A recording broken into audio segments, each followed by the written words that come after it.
Siamo alla fiera di Padova con Mirko Sanguin della premiata Officina Sanguin di Torreglia, 1978 e i trasformatori della prima auto elettrica al mondo, su iniziativa dell'antica Trattoria Ballotta.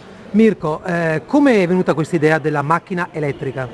Questa idea è nata di dare nuova vita a questa macchina che ormai era dismessa per la sua meccanica, quindi con un motore elettrico ha ripreso nuova vita, riesce a muoversi in silenziosità, riesce a fare una cinquantina di chilometri mossa solo da batterie completamente elettrica, quindi questa macchina può essere utilizzata direttamente dall'energia solare, può essere caricata da pannelli solari e a costo zero.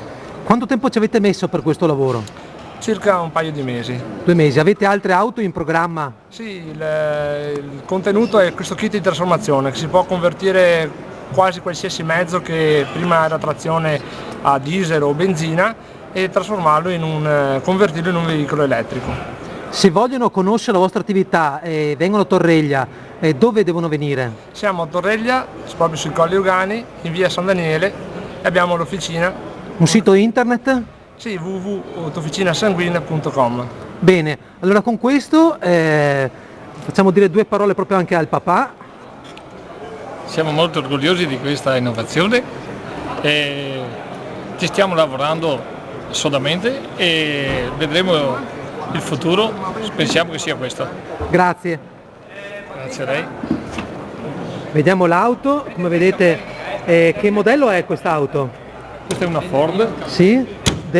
Ford A del 1929. Del 1929, convertita ad auto elettrica. Sì. Dall'antica Trattoria Ballotta di Torreglia.